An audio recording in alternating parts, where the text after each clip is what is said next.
Hello everyone, स्वागत है आप सभी का हमारे यूट्यूब चैनल पर। देखिएगा, आज है चैप्टर नंबर 7। हम करेंगे आज जीवों में विविधता। उसमें फर्स्ट क्वेश्चन क्या है कि निम्नलिखित कथनों पर विचार कीजिएगा। केंद्र युक्त, फर्स्ट क्या दे रखा है, केंद्र युक्त कोशिकाओं में बहुकोशिक जीव के निर्माण की क्षमता होती है। सेकंड क्या दिया गया है, ऐसी कोशिकाएं श्रम विभाजन सिद्धांत के विपरीत कार्य करती हैं जो एक साथ समूह बनाकर किसी जीव का निर्माण करती हैं। तो इनमें कौन सा सही है ये हमें फाइंड आउट करना है। तो फर्स्ट कथन देखिएगा कि जो केंद्रक युक्त कोशिकाएं होती हैं उनमें बहुकोशिक जीव के निर्माण की क्षमता होती है, और वे क्योंकि वे क्या करते हैं कि खास कार्यों के लिए विशिष्टीकृत किए स्पेसिफिक हो सकते हैं, इसीलिए जो हमारा जो फर्स्ट कथन है ये बिल्कुल सही है।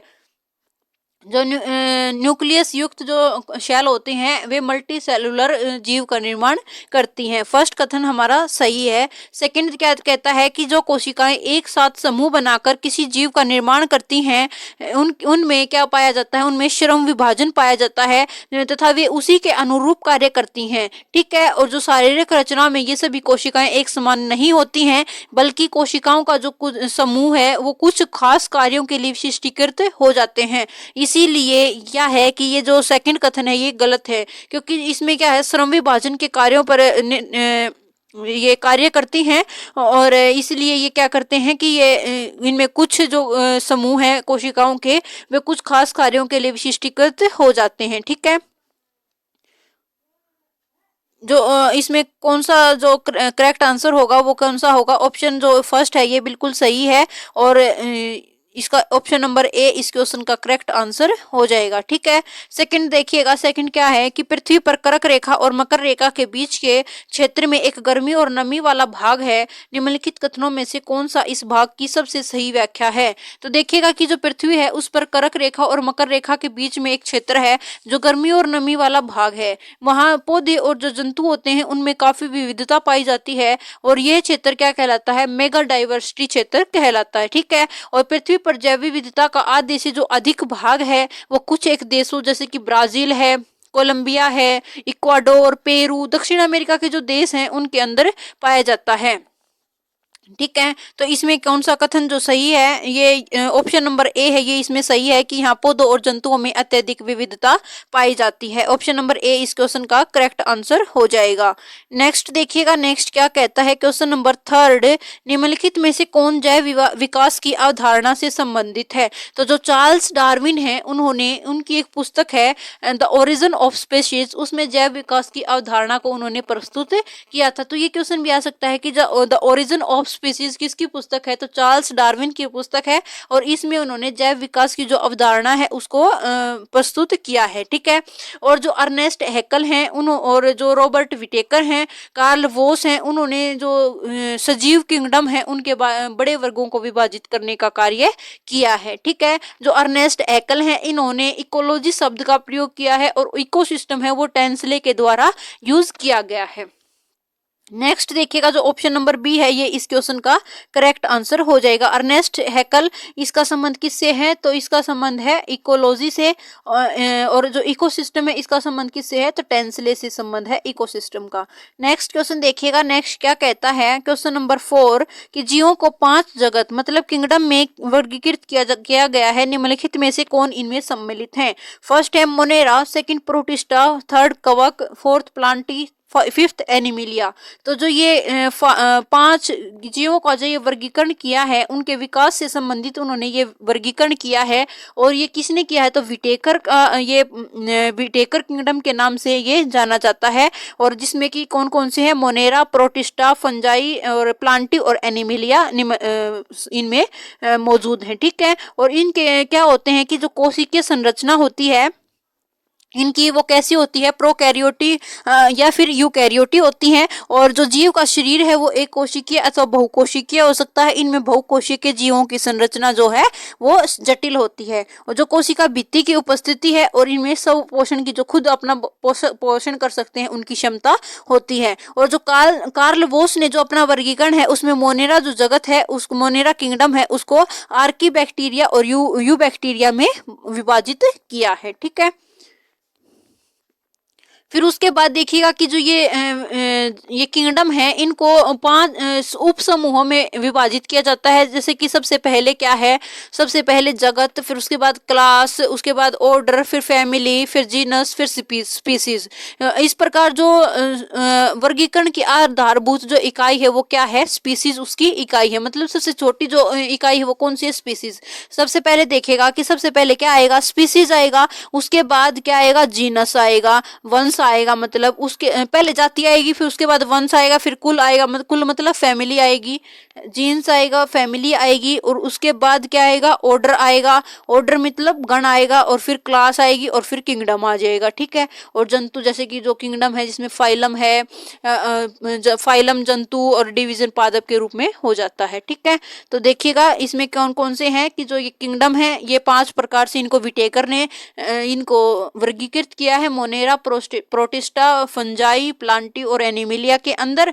और जो कार्ल बोस हैं उन्होंने ये जो मोनेरा है इसको भी 2 टाइप में वर्गीकृत कर दिया है, आर्कीबैक्टीरिया और यू बैक्टीरिया के अंदर इन्होंने इसको डिवाइड कर दिया है। और ये जो वर्गीकरण है इसकी जो सबसे छोटी यूनिट है वो कौन सी स्पीसीज है, उसके बाद है जीनस, फिर फैमिली, फिर ऑर्डर, फिर क्लास और फिर किंगडम।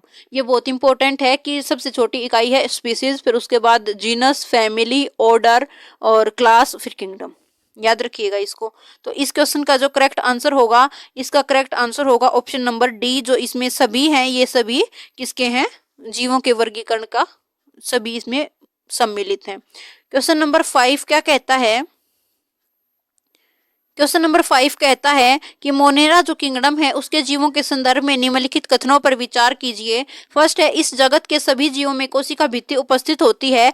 सेकंड है, नील हरित शैवाल इस जगत का उदाहरण है। तो जो फर्स्ट कथन है ये देखिएगा क्या कहता है कि जो मोनेरा जगत है उसके जीवों में कुछ एक में कोशिका भित्ति पाई जाती है और कुछ एक में नहीं पाई जाती। जो कोशिका भित्ति है इसके न होने का कारण मोनेरा वर्ग है जो है उसके जीवों की शारीरिक जो संरचना है उसमें जो चेंज आए हैं, उन चेंज आए हैं वे उसके जो मल्टी सेलुलर के अंदर जो कोशिका भित्ति होने या ना होने के कारण आए हैं उन जो चेंजेस से भिन्न होते हैं। मतलब क्या है कि जो मल्टी सेलुलर जीव हैं उनके अंदर जो सेल वॉल पाई जाती है, मल्टी सेलुलर जीव के अंदर जो सेल वॉल पाई जाती है उस सेल वॉल होने के कारण जो उनमें जो चेंजेस आते हैं वो उन चेंजेस से अलग है जो कि मोनेरा जो किंगडम है इनके अंदर जो सेल वॉल होने या न होने के कारण जो चेंजेस पाए जाते हैं वो इनसे अलग होते हैं। इसी कारण इनमें कुछ एक में जो है वो सेल वॉल पाई जाती है और कुछ एक में नहीं पाई जाती। ठीक है। और जो सेकंड क्या, ये फर्स्ट जो कथन है ये गलत है क्योंकि सभी में ये उपस्थित नहीं होती। सेकंड क्या दे रखा है कि जो ये इन जीवों में ये पोषण के स्तर पर ये स्वपोषी भी हो सकते हैं और ये विषमपोषी भी हो सकते हैं। जो जीवाणु है ये नील हरित शैवाल है और साइनोबैक्टीरिया, माइकोप्लाज्मा इनके ये एग्जाम्पल होते हैं। जीवाणु, नील हरित शैवाल, साइनोबैक्टीरिया और माइकोप्लाज्मा ये मोनेरा किंगडम के एग्जाम्पल हैं। कौन कौन से एक बार फिर सुनिएगा, जीवाणु, नील हरित शैवाल, माइकोबैक्टीरिया, माइकोप्लाज्मा और साइनोबैक्टीरिया। ठीक है, ये 4 इसके एग्जांपल मेन है, ये याद रखिएगा। तो ऑप्शन नंबर जो बी है केवल सेकंड ये इस क्वेश्चन का करेक्ट आंसर हो जाएगा। ठीक है। उसके बाद नेक्स्ट देखिएगा, नेक्स्ट क्या कहता है 6 क्वेश्चन, अमीबा और प्रोटोजोआ निम्नलिखित में से किस किंगडम के अंतर्गत आते हैं? ए है प्रोटिस्टा, बी मोनेरा, सी प्लांटी, डी इनमें से कोई नहीं। तो जो अमीबा है देखिएगा, एक जो यूनिसेलुलर होते हैं जैसे कि शैवाल है, डाइटम है, प्रोटोजोआ है, ये कौन से प्रोटिस्टा किंगडम के एग्जाम्पल हैं? कौन कौन? प्रोटोजोआ, डाइटम और शैवाल ये यूनिसेलुलर होते हैं और ये प्रोटिस्टा के एग्जाम्पल हैं। उसके बाद जो अमीबा है, पैरामीशियम है, यूग्लिना है, ये प्रोटिस्टा है किंगडम के अंतर्गत आने वाले प्रोटोजोआ वर्ग के प्रमुख जीव हैं। ठीक है। और जो प्रोटिस्टा किंगडम है उसमें यूनिसेलुलर और यूकैरियोटिक जीव आते हैं और इस वर्ग में कुछ जीवों में गमन के लिए सीलिया, फ्लैजेला नामक संरचनाएं पाई जाती हैं। और ये स्वपोषी भी मतलब ये अपना खाना खुद भी बनाने वाले हो सकते हैं, और ये विषमपोषी मतलब दूसरे पर डिपेंड रहने वाले भी दोनों हो सकते हैं। ठीक है, तो इसमें क्या दे, इसमें इसका जो करेक्ट आंसर होगा ये क्या होगा, ये दोनों प्रोटिस्टा के अंतर्गत आते हैं। जो प्रोटोजोआ है ये डायरेक्ट प्रोटिस्टा के अंतर्गत आता है, और जो अमीबा है, पैरामीशियम है, यूग्लिना है, ये जो प्रोटिस्टा फैमिली, प्रोटिस्टा किंगडम है उसके अंदर, जो प्रोटोजोआ फैमिली है उसके अंदर ये आता है। ठीक है, प्रोटोजोआ क्लास के अंदर आता है। ऑप्शन नंबर ए इस क्वेश्चन का करेक्ट आंसर हो जाएगा। अब देखिएगा क्वेश्चन नंबर 7 क्या कहता है। क्वेश्चन नंबर 7 है कि फंजाई जगत के संदर्भ में निम्नलिखित कथनों पर विचार कीजिएगा।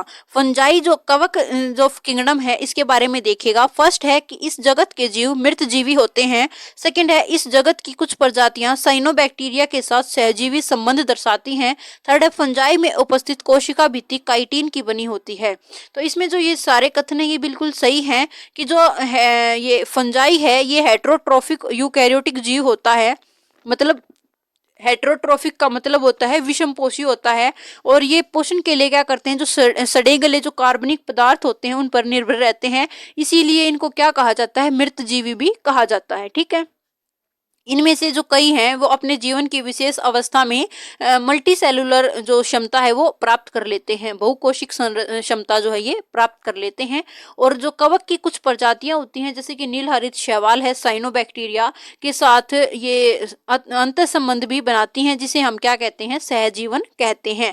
ऐसे सहजीवी जीवों को क्या कहा जाता है, लाइकेन कहा जाता है। और ये लाइकेन अक्सर जो पेड़ों की जो छाल होती है उन पर रंगीन धब्बों के रूप में दिखाई देते हैं। जो पेड़ों की छाल होती है उनके ऊपर जो रंगीन रंगीन धब्बे हो जाते हैं उनके रूप में क्या दिखाई देते हैं, ये लाइकेन दिखाई देते हैं, जो सहजीवी संबंध दर्शाते हैं। उसके बाद है कि जो फंजाई में काइटिन नामक जटिल जो शुगर है वो कॉम्प्लेक्स शुगर बनी होती है। उनकी जो कोशिका भित्ति है वो उनकी काइटिन जो कॉम्प्लेक्स शुगर है उससे बनी होती है। और जो यीस्ट है जैसे मशरूम है, एस्परजिलस है, और पेंसिलियम है, और एगेरिकस है, ये फंजाई किंगडम के एग्जाम्पल हैं। कौन कौन से, यीस्ट है, मशरूम है। मेन तो आप ये याद रखिएगा, यीस्ट और मशरूम और पेनिसिलियम ये कैसे हैं, ये फंजाई किंगडम के एग्जाम्पल हैं। ठीक है, तो आज के लिए इतना ही फ्रेंड्स, मिलते हैं नेक्स्ट वीडियो में। इस क्वेश्चन का करेक्ट आंसर क्या हो जाएगा, तो ऑप्शन नंबर जो डी है ये इस क्वेश्चन का करेक्ट आंसर हो जाएगा। इसमें सभी क्वेश्चन बिल्कुल करेक्ट है। तो मिलते हैं नेक्स्ट वीडियो में फ्रेंड्स, तब तक के लिए बाय बाय। आपको वीडियो कैसी लगी लाइक शेयर और कमेंट करके जरूर बताइएगा। मिलते हैं नेक्स्ट वीडियो में, बाय।